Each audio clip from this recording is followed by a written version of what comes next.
Welcome back to the deep dive. So I want to start today by asking you to do something a little different. Oh, okay. I want you to close your eyes for a second, but, only if you're not driving. Please don't close your eyes if you're driving. The disclaimer. And I want you to imagine a specific feeling. And it's not the feeling of, like, driving a brand new Ferrari off the lot. Oh. It's not the feeling of popping a bottle of really expensive champagne on the deck of a yacht in the Mediterranean. Huh? We are not going there today. That's the movie version of wealth, which is almost always a fantasy anyway. It's a total fantasy. Exactly. Instead, I want you to imagine the feeling of silence. Silence. Interesting. I want you to imagine the silence of your phone not ringing with a debt collector on the other end. Okay. I want you to imagine the silence inside your own head when, say, the transmission on your car blows up on a Tuesday morning. And instead of that, that rising panic in your chest, Oh, yeah, that hot feeling. that sweat on your palms, right? Instead of all that, you just feel, annoyed. You feel a mild inconvenience. It's such a subtle shift, isn't it? But when you really, really sit with that feeling, that silence is profound. It's the sound of autonomy. It really is. And that feeling, that silence, that is what we are chasing today. We are tackling a topic that sounds so simple on the surface, but when you peel back the layers of the sources we've collected, it's actually pretty radical. It is. We aren't talking about getting rich in that, Instagram sense of the word. We are talking about the systems and, more importantly, the psychology of simply always having money. And that distinction is just so crucial right from the jump. The sources we've pulled for this deep dive, and it is a really eclectic stack today. It really is. We're looking at everything from, modern fintech algorithms and budgeting apps all the way back to the letters of Benjamin Franklin and even ancient Stoic philosophy. And they all point to this one single idea. There's a fundamental difference between being rich, which is so often just a performance, right? It's a status signal, and the actual state of financial freedom. Yes. Rich is the guy you see at the stoplight with the leased luxury car, the designer watch, and, probably a wallet full of maxed out credit cards. He looks the part. He absolutely looks the part, but he is walking a tightrope, a very, very thin one. Exactly. Whereas the person who always has money might be driving, I don't know, a 5-year-old Honda, but they could quit their job tomorrow and not have to worry about rent for the next 2 years. That's the difference. It's about moving from a reactive mindset where life just kind of happens to you and you're constantly scrambling, putting out fires, spending whatever's left in the account to fix the latest problem, to a proactive mindset. It is about assigning every single dollar a job before it even lands in your pocket. So our mission today, then, is to really decode how to get there. We are going to look at the habits, the mental shifts, which are huge, maybe even bigger than the math, and the actual tangible automated systems. The plumbing. The plumbing, exactly. Yeah. We're going to talk about the plumbing of a bulletproof financial life.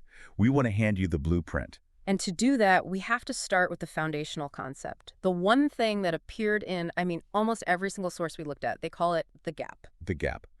Okay, it sounds like a clothing store, but in this context, it's the holy grail of personal finance. So what exactly are we talking about here? If you take literally nothing else away from this entire conversation today, take this.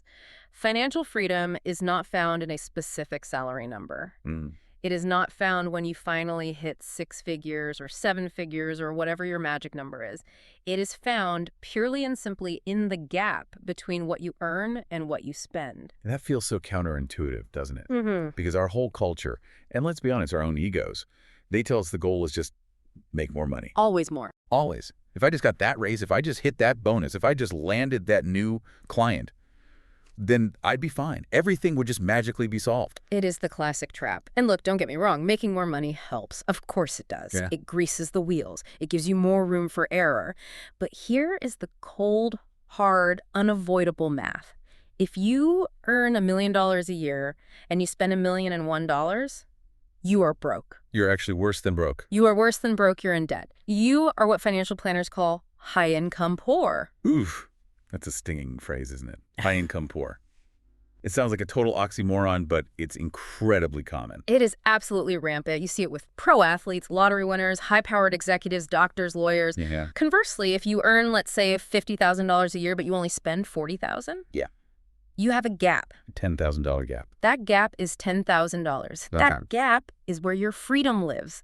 That is the capital you can use to invest, to build a safety net, to buy your own time back. It is everything. So the game isn't just increase income.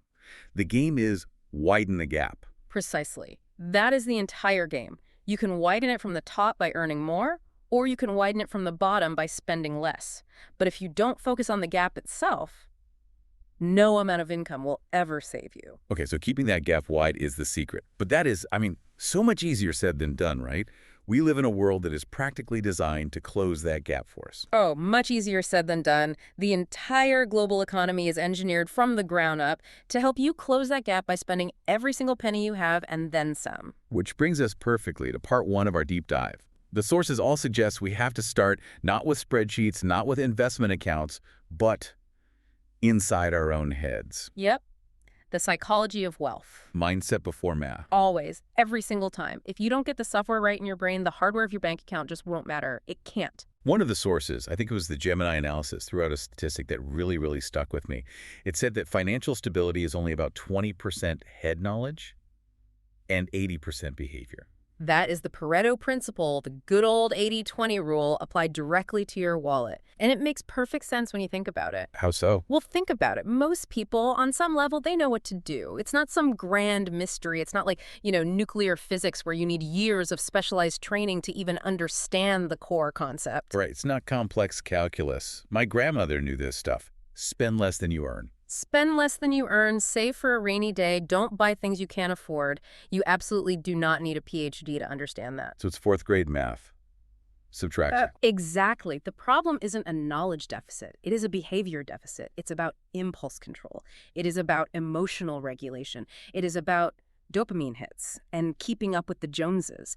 Yeah. You can be a brilliant heart surgeon or a rocket scientist, literally a rocket scientist, and still be absolutely terrible with money if your behavior doesn't align with your knowledge. So why is that gap, that space between knowing and doing, so incredibly hard for us to bridge? Because money isn't just math to us humans. It's never just math. It's status, it's security, it's love, it's comfort, it's power, it's freedom. When you buy something, you are very often trying to satisfy an emotional need, not a purely material one. And this is where we get into what the sources call the philosophy of thrift. We have some notes here referencing Benjamin Franklin. Now, I know he's on the $100 bill, but I didn't realize he was such a personal finance guru. I mostly just think of him flying kites in thunderstorms. Oh, he was essentially the original American financial guru. He wrote about this stuff constantly in Poor Richard's Almanac and his autobiography. But there's a specific quote that came up in our research that I think we need to unpack because it gets misquoted all the time. Oh, this is a good one. Yeah. The actual quote is, "A penny saved is 2 pence clear." Wait, hold on a second. I thought the saying was a penny saved is a penny earned. I have heard that my entire life. That is the common misquote.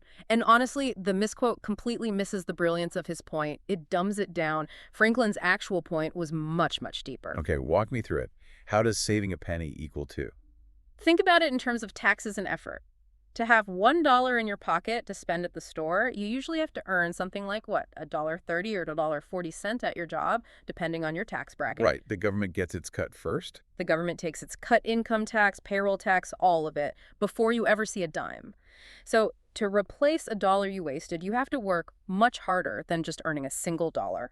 Oh, I see it now. Earning is inefficient because of the friction of taxes. Exactly. It's an inefficient process. But a dollar you save? A dollar you simply choose not to spend is a whole dollar. It is tax-free efficiency. You keep 100% of the money you don't spend. That's what Franklin meant by 2 pence clear. The leverage on saving is actually higher than the leverage on earning. That's a really powerful reframing of that idea. It is fundamentally more efficient to save than it is to earn. It is. But beyond just the math, our sources link this to something even older, which I found fascinating. Stoic philosophy. Yeah, this was a really cool connection that came out of the research. It basically bridges 18th century America with, ancient Greece and Rome. See, I usually associate Stoicism with, Roman emperors like Marcus Aurelius and just enduring pain without complaining. What on earth does it have to do with my bank account? Well, Stoicism is, at its core, fundamentally about one thing: distinguishing between what you can control and what you cannot control. That is the heart of the entire philosophy. You cannot control the economy. You cannot control inflation. You cannot control whether the stock market is going to crash tomorrow or if your company decides to have a round of layoffs. Those are all external forces. Completely external. Yeah. Utterly beyond your control. But you can control your own desires. You can control your reaction to those external events. Control the internal, not the external. Precisely. The Stoics, in some of our sources, also reference some Epicurean ideas here, which are similar. They differentiate between what they call natural needs and vain desires. Okay, break that down. Natural needs are finite. They have a limit. Food, shelter, water, warmth. Once you have them, you are satisfied. You're done. Vain desires, on the other hand, are limitless. Vain desires being the brand new iPhone when your old one works perfectly fine. That's a perfect example. Or the luxury car to impress a neighbor who, let's be honest, doesn't even like you. Or needing the biggest house on the block. The problem with vain desires is that they are a bottomless pit. You can never, ever fill them. There is always a better car. There's always a bigger house. There's always a nicer phone. It never ends. It's a treadmill. You just keep running. It is. And the key insight here is that managing your money effectively is actually a form of self-mastery. It is the practical application of delaying gratification. If you can conquer your own impulse to spend for status, you win the game before it even starts. You just step right off the treadmill. That connects directly then to another big concept in the sources called lifestyle creep. This seems to be the modern-day enemy of that gap we were just talking about. Oh, lifestyle creep, or lifestyle inflation, as it's also known. It is the silent killer of wealth. It's insidious. It's the tendency we all have to upgrade our life in exact proportion to any raise we get. And we have all done this. You get a promotion, let's say it's a $5,000 raise, and suddenly you think, great, I can finally afford that better apartment. Yeah, or now I can shop at the premium grocery store instead of the discount place. Or I can finally get the premium cable package with all the sports channels. And it feels so justifiable. That's the trap. You think, I worked hard for this, I deserve it. And look, you absolutely do deserve to enjoy the fruits of your labor. We are not preaching a life of misery and deprivation here. Right. But if your spending rises in lockstep with your income, your gap never, ever widens. You never actually get ahead. You're just running on a faster, more expensive treadmill. You are just as financially vulnerable at $100,000 a year as you were at $50,000. So how do we stop it? Because it feels so automatic. It almost feels like human nature to want to improve our circumstances when we can. It does. It takes conscious effort. The sources highlight a really interesting rule to counter this impulse. Upgrade assets, not lifestyle. Upgrade assets, not lifestyle. Okay, unpack that for me. So wealthy people, and I mean people who stay wealthy, not the ones who go bankrupt, they tend to buy for quality and utility. They might buy a really well-made winter coat that lasts for 10 years. In a way, that's an asset. It provides long-term value, and it stops them from having to buy a new cheap coat every single winter. But they avoid the pure status upgrade. They don't buy the super trendy jacket that they know they're going to have to replace next season because it'll look dated. So they're focused on long-term value instead of short-term trends. Yes, but even more importantly, when they get a chunk of extra money, like a bonus, they put it into things that generate more value. You mean like stocks? Stocks, bonds, real estate, paying down high-interest debt. They use the money to build a machine that makes more money for them. They're buying future income, not present-day status. There is a very specific, actionable tip here in the notes for when you do get a windfall like a bonus or a raise. I think this is so practical. Yes, this is what some of the sources call the 50% rule. It's incredibly simple. The sources suggest that whenever your income increases, you should immediately direct at least 50% of that new income straight toward your savings or debt repayment goals. Okay, so let's do the math on that. If I get a, say, $500 a month raise after taxes, you immediately set up an automatic transfer for $250 of that to go straight to your savings or your investment account. You never even see it in your checking account. So it's invisible. It's invisible. Then you can spend the other $250. You still get a lifestyle bump. You can buy the nicer wine or get the slightly better gym membership or go out to eat one more time a month. You're still enjoying your success. But you're also banking half of your progress for your future self. It's a compromise. It is. It's the perfect compromise. But the absolute key is to do it immediately, like the day you find out about the raise, before you get your first new, bigger paycheck. Why is that timing so important? Because if you wait 3 months, you will have already absorbed that full $500 into your daily spending, and it will be psychologically painful to cut back. You'll feel like you're losing something. If you don't catch it right away, it just disappears into the black hole of general spending. It absolutely vanishes. You won't even know where it went. It just turns into more takeout coffee and random Amazon purchases and another streaming service. Okay, so that really covers the mindset. We have to control our behavior, we have to resist lifestyle creep, and we have to focus on widening that gap. So now let's get into the mechanics. Yeah. The plumbing, as we called it earlier. Right. Part 2 is what the sources call the golden rule. Pay yourself first. We hear this phrase all the time. It's on every finance blog, every YouTube channel. But let's really, really break down what it means mechanically, because I think most people do the exact opposite, right? Oh, completely. The standard flow of money for most households is totally reactive. It goes like this. Income comes in. Then the bills get paid, rent, utilities, car payment. The obligation. The obligations. Then we spend money on the variable stuff, food, fun, gas, clothes. And then, and only then, at the very end of the month, we look at what's left, if anything, and say, okay, I guess I'll save this. And usually there is nothing left. Or there is, like $10 left. Correct. Or worse, there's a negative amount left, and the difference goes on a credit card. The sources are absolutely unanimous on this. This flow is broken. It guarantees you will never get ahead. You have to reverse it. So the flow needs to be... Income, savings, bills, fun. The savings has to happen before the spending. It has to take priority over even the landlord. In a mental sense, yes. Mechanically, it all happens around the same time. But the absolute key here is what one of the sources called the mechanics of invisibility. Ooh, I love that phrase.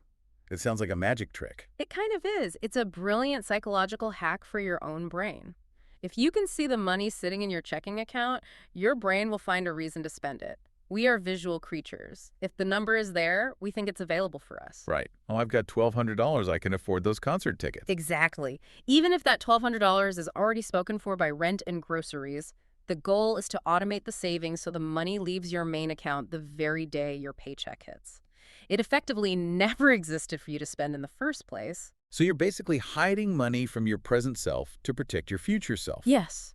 You treat your savings as a non-negotiable bill, a bill that you owe to your future self. And it's the most important bill you have. Just like you wouldn't skip paying your electric bill because you wanted to go out to dinner. At least I hope you wouldn't. Hopefully not. You shouldn't skip paying your savings bill. It becomes mandatory. It's the first thing that gets paid. Now, once we're paying ourselves first, how do we organize all the rest of the money? Yeah. The sources bring up a couple of different frameworks. The most popular one seems to be the 50-30-20 rule. This is a classic. It's a great framework, especially for what I'd call the learner profile, someone just starting out, because it's flexible and easy to understand. It suggests you break your net income, your take-home pay, down into 3 big buckets. Okay. The first bucket, the biggest one, is 50%, and that goes to your needs. Okay, so that's the absolute must-haves. Rent, utilities, groceries. Right. And your minimum debt payments, car insurance, gas to get to work, anything that is absolutely essential to your survival and basic obligations. If you lost your job tomorrow, this is the stuff you would still have to find a way to pay to keep the lights on and a roof over your head. Got it. Okay, what's the second bucket?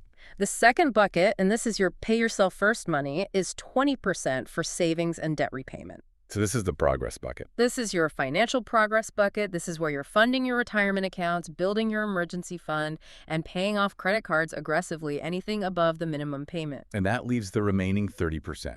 That's your wants. And this is the fun bucket. This is dining out, hobbies, Netflix, travel, buying a new video game, going to the movies. And the real beauty of the system is that it allows for guilt-free spending. That's key. It's huge. If you know you're staying within that 30% bucket for your wants, you don't have to feel bad or guilty about buying a latte or ordering takeout because you know your needs are covered and your future self is taken care of. You've earned that 30% to spend however you want. That seems really manageable. It gives you permission to actually live your life. But one of our other sources, Kini, suggests a much stricter method called zero-based budgeting. How is that different? And, who is that for? Zero-based budgeting is for the person who feels like their money is just slipping through their fingers every month. It's for the person who says, I make good money, but I have literally no idea where it all goes. I think a lot of people feel that way. A lot of people. So it's more intense, but it gives you total granular control. The formula is simple. Income minus expenses plus savings plus investing equals 0. So you have $0 left at the end of the month? That sounds terrifying. You have $0 unassigned. That is the crucial distinction. Every single dollar you earn is assigned a specific job before the month even begins. You don't just say, I'll save some money this month. You say, this specific $100 is for groceries, this $50 is for the electric bill, this $20 is for the movies on Friday, and this $10 is for my IRA. Wow. You allocate every single penny until there is nothing left to allocate. It sounds like a lot of work. Like you'd need spreadsheets or one of those budgeting apps like Wine. It is more work up front. I'm not going to lie to you. But it forces an incredible level of intentionality. If you decide you want to spend more on dining out, you can't just swipe the card and hope for the best. You have to actively go into your budget and take that money from another category, say your clothing budget or your gas budget. You see the trade-off immediately. Immediately. It stops the mindless swiping because you have to consciously steal from one of your other goals to overspend. I can see how that would be a huge wake-up call for a lot of people. Yeah. It's like the difference between just eating healthy and actually counting your calories. One is vague and easy to ignore. The other is hard data. That is the perfect analogy. Okay, let's move on to part 3.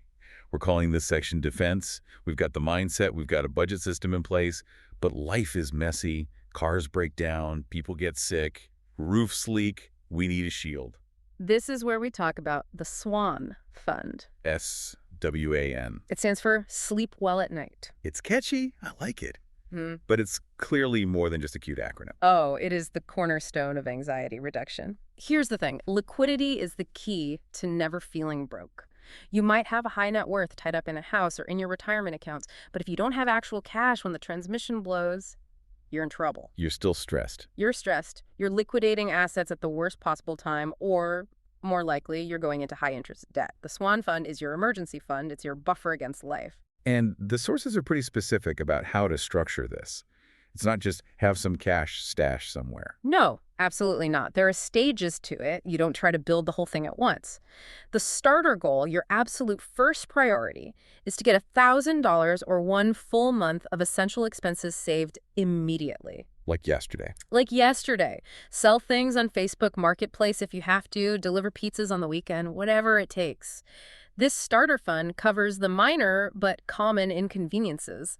The flat tire, the unexpected vet bill, the broken washing machine. It stops you from reaching for the credit card. That is the key, right? It breaks the cycle. It stops the bleeding. That is exactly it. It breaks the cycle of accumulating new debt to solve old problems. Because if you put that $500 flat tire repair on a credit card, you could be paying for it for months, maybe even years with interest. Right. Once you have that starter fund, then you can breathe a little and you start building the full buffer.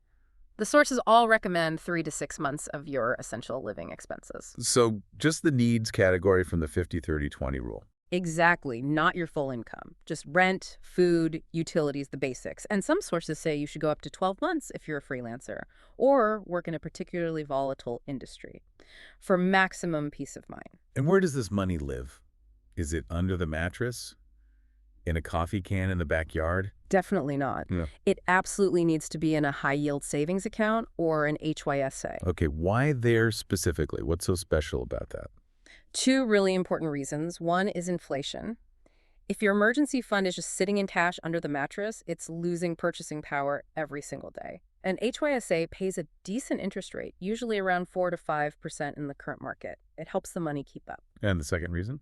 The second reason is psychological friction. It needs to be liquid, meaning you can get to it instantly if you need it, but it must be in a separate bank from your daily checking account. Ah, so you don't see it every day. You don't want to log in to pay your bills and see this big, tempting balance sitting there. You don't want to accidentally spend your emergency fund on groceries or a night out just because the number looked high. It needs to be just slightly annoying to get to. Just annoying enough to make you pause and think, is this actually an emergency? Or do I just really, really want those shoes? I want to double-click on something here. You mentioned earlier in our prep for this that the SWAN fund gives you negotiation power. How so? Because usually we just think of emergency funds as, disaster insurance. This is such a crucial insight, and it so often gets overlooked. This is where the psychology comes right back into the picture. Yeah. If you are living paycheck to paycheck, you are terrified of losing your job. Absolutely. You walk on eggshells at work. Yeah. You can't speak up in a meeting. You can't push back on unreasonable demands. You certainly can't negotiate a real raise from a position of strength. And you absolutely cannot walk away from a toxic work environment. You are trapped because you need that next check to survive. You are effectively a hostage to your employer. You are, but what happens if you have 6 months of living expenses sitting in the bank? Your entire posture changes. You have leverage. You can look your boss in the eye and negotiate from a place of strength, not desperation. You can say no. You can quit a bad boss to find a better one because you know you and your family won't starve in the meantime. Wow. It buys you freedom. It turns a potential crisis regarding your job into a simple decision. That is incredibly powerful. It's not just money at that point. It's autonomy. It's dignity. It is FU money, to use the polite version of the term. Right. But you can't really build up a proper swan fund if you're drowning in what the sources call toxic debt. No, that's the hole in the bottom of your financial bucket. You have to plug that first. And we're talking primarily about high interest obligations here. Credit cards are the #1 culprit. Payday loans.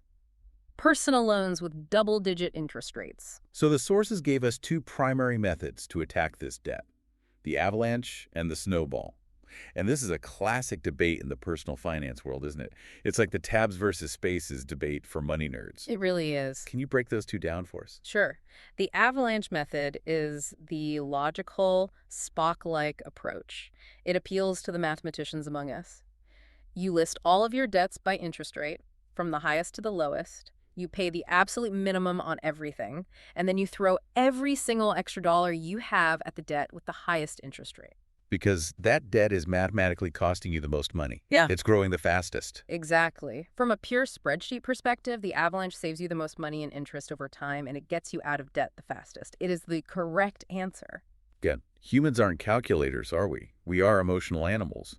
We need cookies. We need rewards. We do, and that's precisely why the snowball method exists. In this method, you completely ignore the interest rates. You list your debts by their balance, from the smallest to the largest.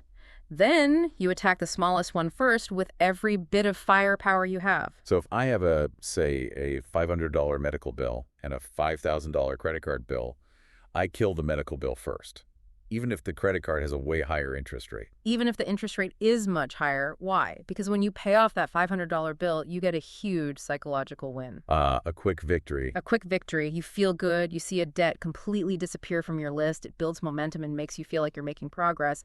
Then you take the money you were paying on that medical bill and you roll it into the payment for the next smallest debt. It leverages behavioral psychology to keep you motivated. So it's about behavioral reinforcement. It's basically gamifying your debt payoff. It is. So the advice from the sources is pretty clear. If you need a quick win to stay motivated, choose the snowball.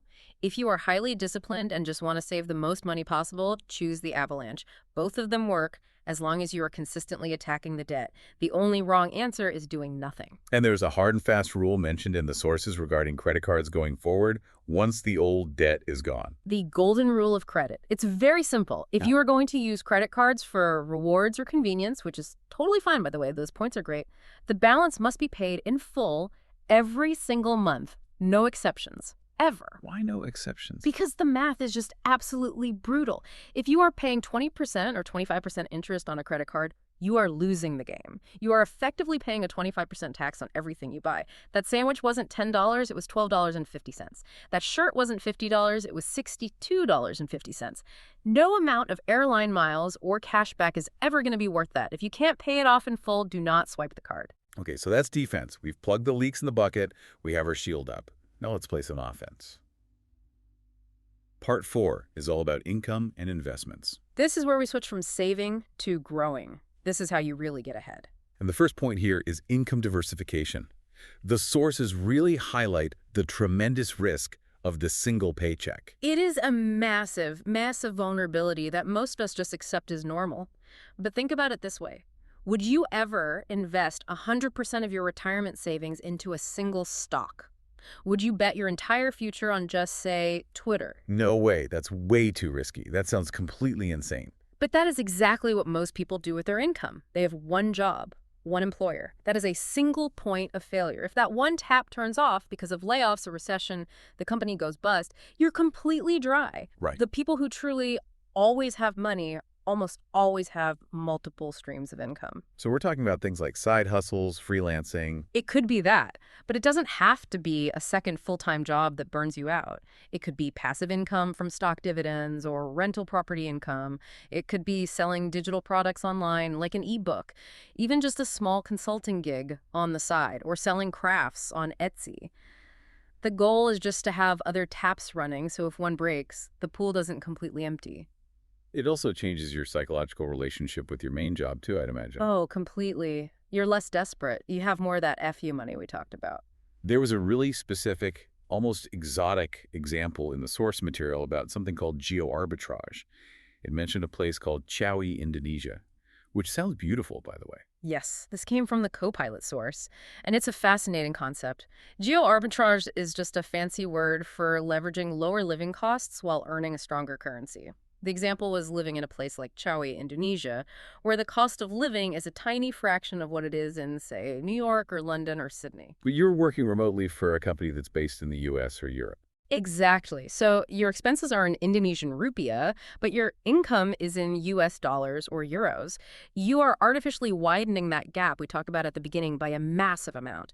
You might earn $50,000 a year, which is a pretty modest salary in New York, but in Indonesia, you are living like a king and potentially saving 70% of your income. It's like using a cheat code for widening the gap. It is. And you don't have to move to Indonesia to do this on a smaller scale. You can do it by living in a cheaper city in your own country while working remotely for a company based in an expensive major hub. Right. Or even just moving to a cheaper neighborhood in your own city. It is all about detaching your income potential from your local cost of living. That leads us right into investing. The sources make a very clear distinction between investing and saving, and I feel like people often use these words interchangeably, like they're the same thing. They shouldn't. In many ways, they are opposites. Saving is for safety. It's for your swan fund. It's cash. It doesn't really grow much. Investing is for growth. It is how you beat inflation. If you just leave all your long-term money in a savings account or a jar, it is losing purchasing power every single year because things get more expensive. $1 today buys less than $1 bought 10 years ago. Investing is how you preserve and hopefully grow your purchasing power over time. And the magic word here, the one that makes it all work, is compound interest. Einstein reportedly called it the eighth wonder of the world. He said, "He who understands it earns it. He who doesn't pays it." And the principle is so simple. Your money earns interest, and then that interest starts earning its own interest. It snowballs on itself. It creates a powerful exponential curve. But the single most important factor here isn't how smart you are or even how much money you start with. It is time. The source material, I think it was Kimi, had a fantastic example of this math. I want to walk through this because it just blew my mind when I saw it. Yes, this really illustrates the power of it. If you invest just $200 a month, which is about $50 a week, basically what you might spend on one dinner out. And you invest that at an average return of 8%, which is a reasonable historical average for the stock market, right? We are not banking on winning the lottery here. We are not picking meme stocks. Correct. That is the historical average of the S&P 500 over the last century. So you invest that $200 a month. Over 30 years, that grows to approximately $283,000. Wow. From $50 a week, you get nearly $300,000. And how much of that was your actual money? How much did you put in? Over those 30 years, you only put in $72,000 out of your own pocket. The other $211,000 is pure growth. It is earning interest on itself. That is the incredible power of starting early and just being consistent. It is practically free money given to you by time. But investing scares people. Yeah. I mean, it scares me sometimes. They think they have to pick the next Apple or the next Bitcoin. They think they need to be watching CNBC all day and looking at complicated charts. And that is the single biggest mistake people make. The sources are very clear on this. They recommend the boring strategy. Don't try to time the market. Don't try to pick individual winners. You will almost certainly lose. Even the professionals lose doing that most of the time. So what do we do instead? If we aren't picking individual stocks, what are we buying? You use low-cost index funds or ETFs, exchange-traded funds. Think of these like a basket that holds a tiny piece of hundreds of different companies. Like if the top 500 companies in the U.S. or something. Exactly. So you aren't betting on one horse to win the race. You're betting on the whole racetrack. You are just betting on the economy as a whole to grow over time, which it has historically always done.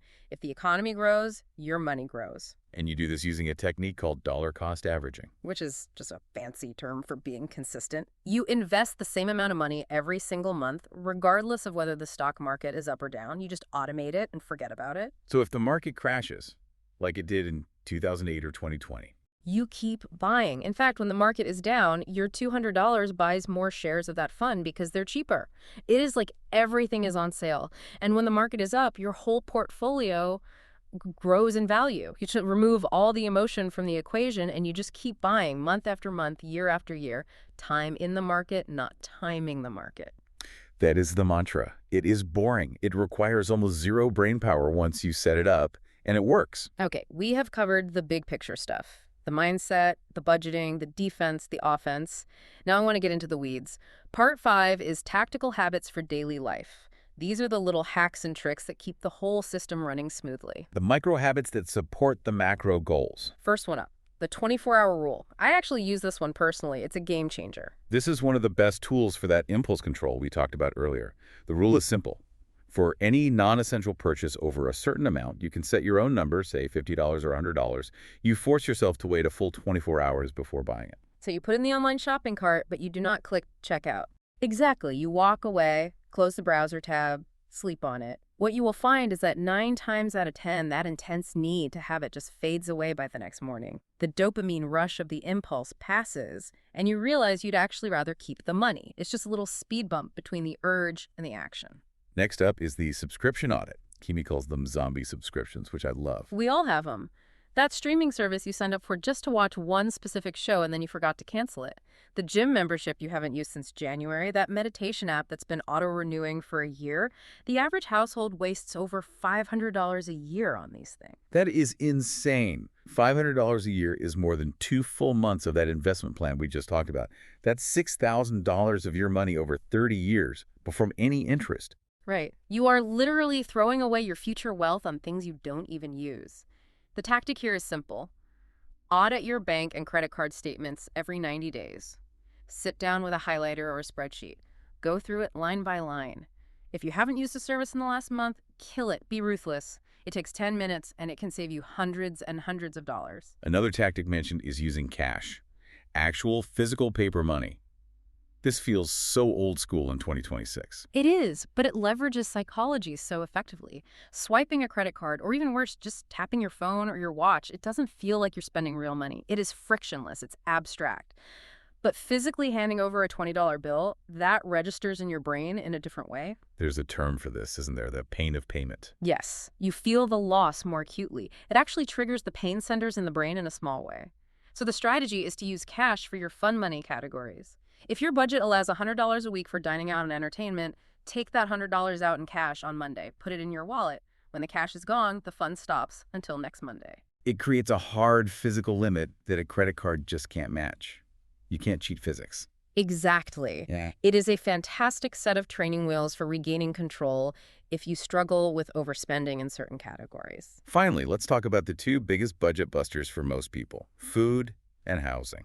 Food is the easiest and fastest lever to pull to find more money in your budget.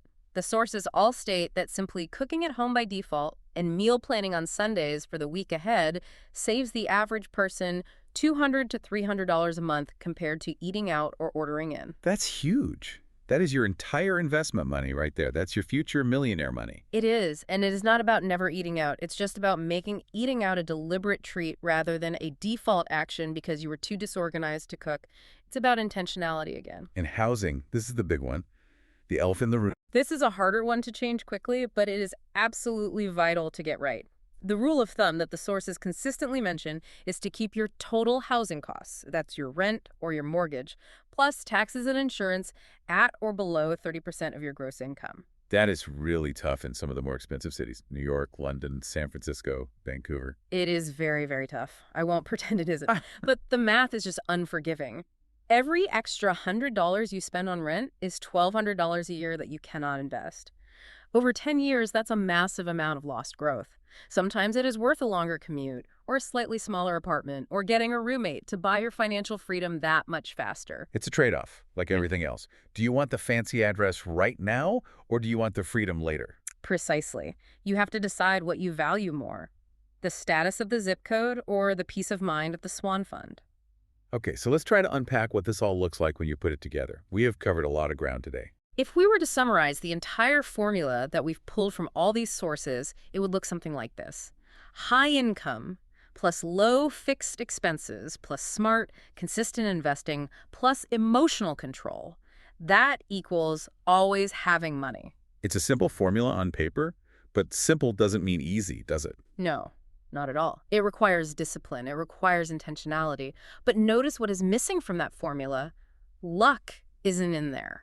Inheritance isn't in there.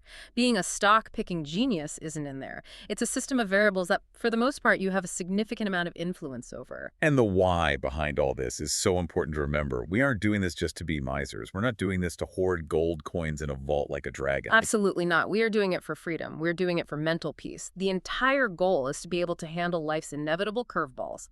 A layoff, a medical emergency, a major car repair, without it turning into a full-blown panic. To change a crisis into a mere inconvenience. That is what real wealth buys you. I love that framing. Money buys you out of panic. It buys you options. It buys you the ability to say no. It buys you the ability to sleep well at night. So as we wrap up this deep dive, we want to leave you with one final thought. A concept to kind of mull over as you go about your week. It's the concept of your future self. Tell me more about that. What do you mean? Well, psychologists and behavioral economists say that we often treat our future selves like they're complete strangers. We don't feel a strong emotional connection to the us of 10 or 20 years from now, but we need to try to bridge that mental gap. Okay. When you spend money today on something you don't really need, you are essentially borrowing from your future self. You are taking money and options away from the version of you that will exist in 10 or 20 or 30 years. You're robbing the old version of you to satisfy the young version of you. Exactly. But when you save and invest, when you put that money into the gap, you are paying your future self a salary. You are sending a gift forward in time. You are actively taking care of that person. So the question really is, which version of you do you want to prioritize today? The one who wants a quick dopamine hit right now? Or the one who wants security and freedom and peace of mind tomorrow? That is the question. And the best advice is to treat your future self like someone you love and are responsible for protecting. That is a powerful place to end. Treat your future self like someone you love. Thank you for listening to this deep dive on the systems and psychology of always having money. We hope you found some nuggets in here to help you widen your gap and build your freedom. Until next time. We'll catch you on the next deep dive.